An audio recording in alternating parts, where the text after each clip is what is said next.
अस्सलाम वालेकुम, शहीद सियालवी आपसे मुखातिब हूँ। इस वीडियो को तमाम ग्रुप्स में काइंडली फॉरवर्ड कीजिएगा।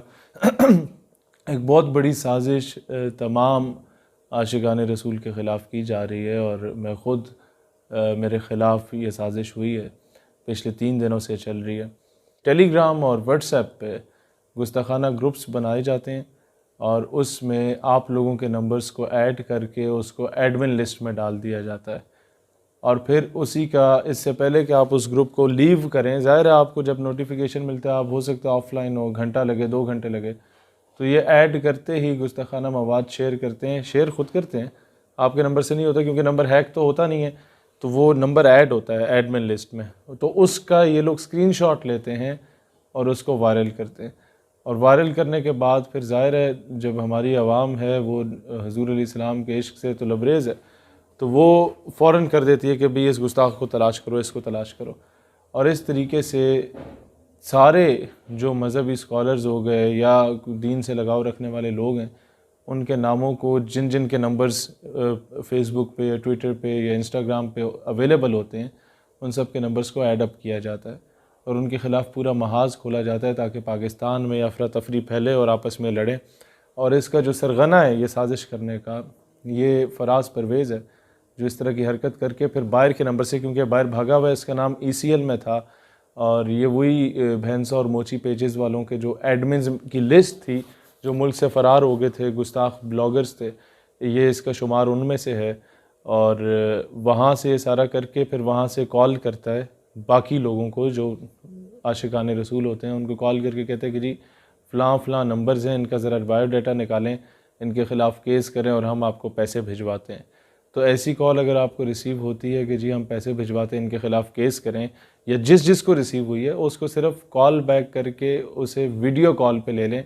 वो वीडियो कॉल कभी नहीं लगाएगा क्योंकि उसे पता है कि मेरा चेहरा सामने आ जाएगा और वो शख्स फराज परवेज़ है जो गालिबन थाईलैंड में है या जिस मुल्क में भी है, वो फ़रार हुआ है। और वो लोग इस तरह की हरकत करते हैं। और दूसरी हरकत क्या करते हैं कि बाहर के नंबर से कॉल करके कहते हैं कि जी आपकी जितनी भी नामूस रिसालत या ख़त्म नबूवत की रैलीज़ हैं उसमें इनके नाम का पोस्टर लाया जाए और उस पर लिखा जाए कि जी इसको फांसी दो या कत्ल करो, इस तरह की बात की जाए।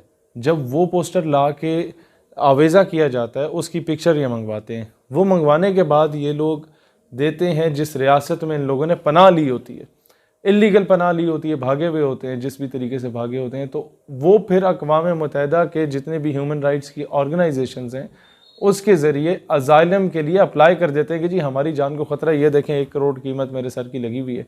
तो इस तरीके से हमारे लोग जो अपनी तरफ से तो हुज़ूर के इश्क में काम कर रहे होते हैं, लेकिन वो बेचारे मिस यूज़ हो जाते हैं। तो इस तरीके से वो अपना अज़ाइलम भी पक्का कर लेते हैं और बाहर ऐशी भी करते हैं। टेक्निकली मुसलमानों को आपस में लड़वाने का भी किरदार अदा करते हैं। हम लोगों की जिनकी पूरी ज़िंदगियाँ नामूस रिसालत के दिफा में लगी हैं, पूरी जवानियाँ लगी हैं, उनके ख़िलाफ़ वही गुस्ताखाना खाकों की साजिश फिर की जाती है। तो इसमें सबसे मैं कहता हूँ मोहतात रहें। और कोई इस तरह के नंबर से आपको कॉल आती है या मवाद आता है बाहर के नंबर से, तो उसको ज़रा कॉल करके वीडियो कॉल पे ज़रूर ले लें कि क्या ये वही लोग तो नहीं हैं जो इस कामों में मुलव्वस हैं।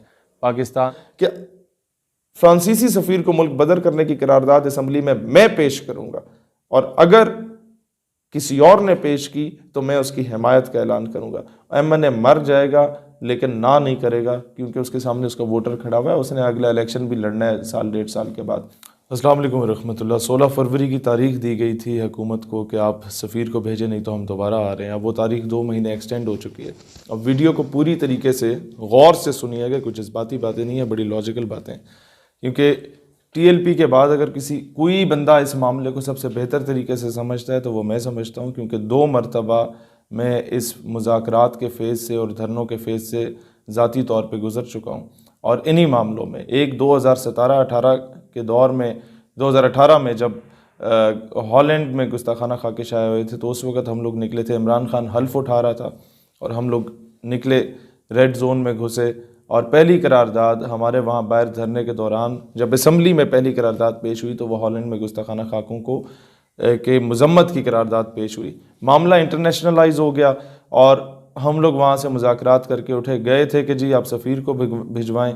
अब ज़ाहिर है कुछ आपको नेगोशिएट करना होता है, कुछ गवर्नमेंट को करना होता है, और हम इस मामले पे उठे कि गवर्नमेंट इस मामले को OIC और UN में उठाएगी। वो हमें कामयाबी मिली, OIC में भी उठा, UN में भी उठा। जो पाकिस्तान एक गरीब मुल्क है, जो कर सकता था वो उसने किया। कि दूसरा एहतजाज जो हम लोगों ने किया वो फ्रांसीसी सफ़ीर को मुल्क बदर करने के लिए इस 12 रबीउल अव्वल को TLP के एहतजाज से 3 हफ्ते पहले हम लोगों ने एहतजाज किया, धरना दिया।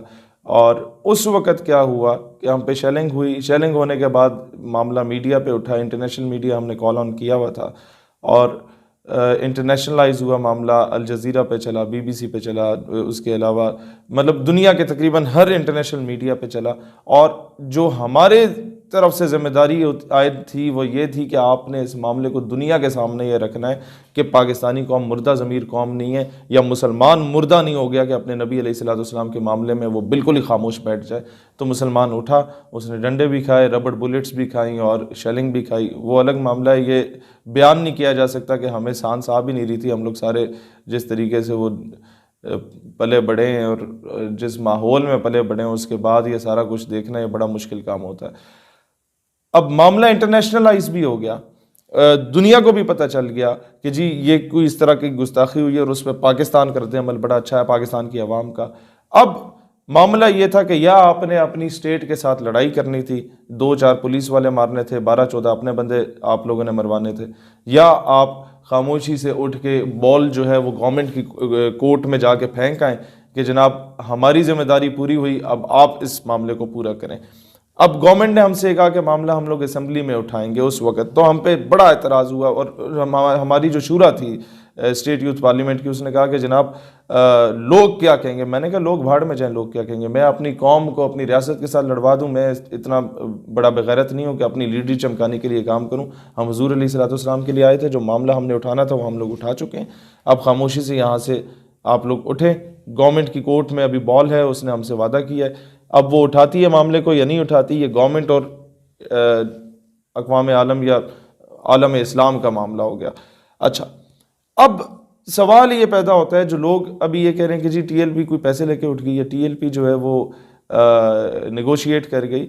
उनका भी यही मामला है कि वो क्या अपने वर्कर को उठा के रियासत से लड़वा देते। रियासत तो पहले हुकूमतें जो हैं वो बेवकूफ़ी कर चुकी हैं। हज़ारा किलिंग के मामले में एक तबके को मुल्क से नाराज़ कर चुकी हैं, फिर ये ऐसे ढगे हैं कि इन लोगों ने लाल मस्जिद ऑपरेशन करके दूसरे तबके को मुल्क से नाराज़ कर दिया। अब इनकी ये कोशिश है कि जो तीसरा तबका इस मुल्क का 70-80% है उसको भी रियासत से लड़वा के एंटी स्टेट कर दो या उसको जो है बागी बना दो। और तो फिर जब आप पे मुश्किल वक्त आएगा तो फिर शहादतें देने के लिए यही लोग होते हैं जो खाइयाँ बेलचे लेके अपने सीने लेके बॉर्डर पे हाजिर होते हैं। खैर, ये हुकूमत की आप समझें कि फेलियर है कि वो ये काम अगर नहीं कर पाती। अब जो सबसे बड़ी कामयाबी आप लोग समझ, ये आवाम नहीं समझती, वो कहती है बस 16 से एक दिन लेट हो गए तो भाई हम पता नहीं क्या हो जाएगा, मर जाएंगे। नहीं होगा भाई।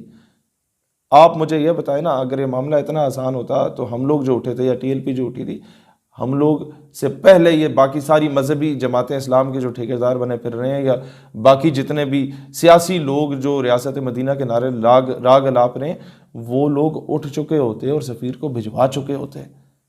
It's hell lot of a difficult task. लेकिन यहाँ पर टेक्निकली क्या 2-3 पॉइंट्स थे जो TLP को करने चाहिए थे। हमारे दोस्त हैं, भाई हैं, और ये मशवरा मैं पब्लिक में इसलिए दे रहा हूँ ताकि पब्लिक को भी समझ आए कि भाई टेक्निकलिटीज़ क्या होती हैं, वो सिर्फ जज्बाती नारे नहीं होते। वो क्या है, नंबर 1, 3 महीने का टाइम था। अभी जब मुज़ाकरात के लिए बैठना था तो आपके पास ये होमवर्क कंप्लीट होना चाहिए था कि फ्रांस में पाकिस्तान के कितने लोग नौकरियां करते हैं, कितने लोग वहाँ पढ़ाई कर रहे हैं। जब हम सफारती ताल्लुकात ख़त्म करेंगे और फ्रांस उन्हें मुल्क बदर करेंगे तो क्या वो चाइना, अमेरिका, रशिया या हमारे बाकी ऐसे ममालिक जिनसे ताल्लुकात कोई थोड़े बहुत गुजारे लायक हैं वहाँ पर स्टेबल हो सकते हैं या नहीं हो सकते। और चाइना बिल्कुल कर लेता, उससे आप ऑफ द रिकॉर्ड अगर ये बात करते। नंबर 2, फ्रांस के साथ जो हमारे दिफाई मामलात या बाकी मामलात चल रहे हैं उसमें कौन सी ऐसी डेवलप्ड कंट्रीज़ हैं दुनिया की जिनके साथ हम लोग वो फला चीज़ों के इंजन्स ले सकते हैं। मैं इनडायरेक्टली बता रहा हूँ, आपको कोई मसला नहीं था। हमारे ये इदारों में सारे काफिर नहीं बैठे हुए होते, यहाँ पर बड़े दर्द दिल रखने वाले हुजूर के इश्क में लबरेज ऑफिसर्स भी मौजूद होते हैं। आपने 2-3 सबसे पहला काम क्या करना चाहिए था, अब भी मौका है, 2 महीना मजीद एक्सटेंड हो गया, 2-3 रिटायर्ड आर्मी ऑफिसर लें, 2-3 रिटायर्ड ब्यूरोक्रेट्स लें, उनको अपनी तंजीम में शूरा में बेशक ना रखें। अगर आपको डर है कि जी खबरें लीक करेंगे, उनकी एक अलग शूरा बनाएं जिसका काम सिर्फ ये हो कि राय आमा को हमवार करे आपकी फेवर में, नंबर 1। एंड नंबर 2, पढ़े लिखे तबके को आपकी फेवर में लाए, जो तबका इमरान खान के इर्द गिर्द घूम रहा होता है। फैसले उसी ने करने होते हैं, हम लोग सिर्फ नारे लगा सकते हैं।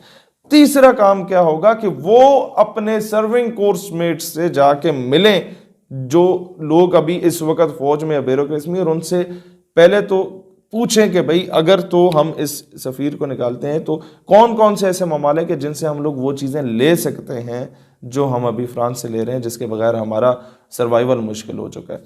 ये काम बड़ा टेक्निकली किया जा सकता है, लेकिन नामुमकिन नहीं है, और ये पॉसिबल भी है। चौथा काम, जो प्लान बी हमने सोचा था, लेकिन उसके बाद क्योंकि हमें मौका नहीं मिला, टीएलपी आई, तो हमने कहा अभी हम बीच में नहीं पड़ते ये प्लान बी के खाते में, क्योंकि ना मामला फिर टीएलपी के हाथ में रहना है, ना हमारे हाथ में रहना है, और या आपस में वर्कर जो है वो लड़ के बैठ जाएगा। तो हम लोगों ने ये कहा कि नज़रिए के लिए कोई भी निकले, हम उसके पीछे होंगे। वो प्लान बी मैं अभी टीएलपी के सामने रख रहा हूँ, अगर आपको बेहतर लगे इसे अपना लें।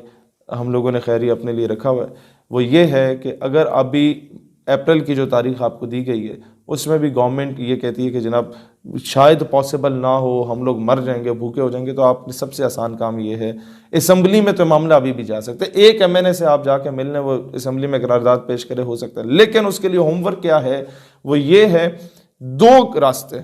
नंबर 1, एक आप अपना डेलीगेशन बनाएं, उसमें अगर हेल्प आउट आपको चाहिए तो हमारे लोग जो इन चीज़ों को बेहतर तरीके से समझते हैं, वो नौजवान तैयार हैं, पढ़े लिखे तबका है जो सही तरीके से कन्विंस करना जानता है, वो आपका साथ देगा। वो वफ्द पाकिस्तान के हर पॉलिटिकल पार्टी की लीडरशिप को जाके मिले और उससे जाके कन्विंस करे कि मामला ये हमारा या किसी मौलवी या पीर का नहीं है, ये पूरी उम्मत मुस्लिमा का मामला है, नामूस रिसालत का मामला, लिहाजा ये करारदाद आप पेश करें और मुतफ़िका तौर पे मंजूर हो, इस पे कोई पॉलिटिक्स ना हो। एंड नंबर 2 ये है कि आप एक जुम्मे का दिन रखें जिसमें आप ऐलान करें कि इस जुम्मे को, जुम्मे की नमाज के बाद हर बंदा अपनी मस्जिद का जुलूस लेके अपने एमएनए के घर के बाहर जाएगा और वहां जाके एहतजाज करेगा। इस पर ना कोई पर्चा होगा, ना कोई फोर्थ शेड्यूल होगा, ना कोई और मामला होगा। अपने हल्के की आवाम अपने ही एमएनए के पास जा रही है, हर पार्टी का वर्कर अपने एमएनए के पास जा रहा है और स्टाम्प पेपर लेके जा रहा है जिस पे वो ये लिखा होगा कि फ्रांसीसी सफीर को मुल्क बदर करने की करारदाद असम्बली में मैं पेश करूंगा, और अगर किसी और ने पेश की तो मैं उसकी हिमायत का ऐलान करूंगा। एमएनए मर जाएगा लेकिन ना नहीं करेगा, क्योंकि उसके सामने उसका वोटर खड़ा हुआ है, उसने अगला इलेक्शन भी लड़ना है 1.5 साल के बाद। तो इस तरीके से आप 350 में से 150-200 एमएनएस के सिग्नेचर्स यूं ले सकते हैं और बाकी जो 100-150 बंदे हैं वो उन एमएनएस को आप कन्विंस कर सकते हैं, और बाकी जब हवा क्रिएट होगी तो हर बंदे ने आपका साथ देना है।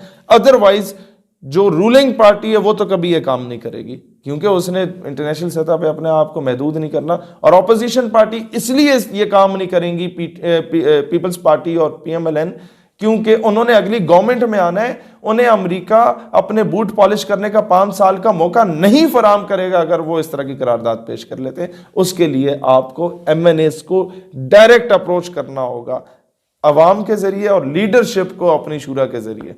तो इस तरीके से ये काम बड़े आराम से और बड़े स्मूथली प्रैक्टिकली इम्प्लीमेंट हो सकता है।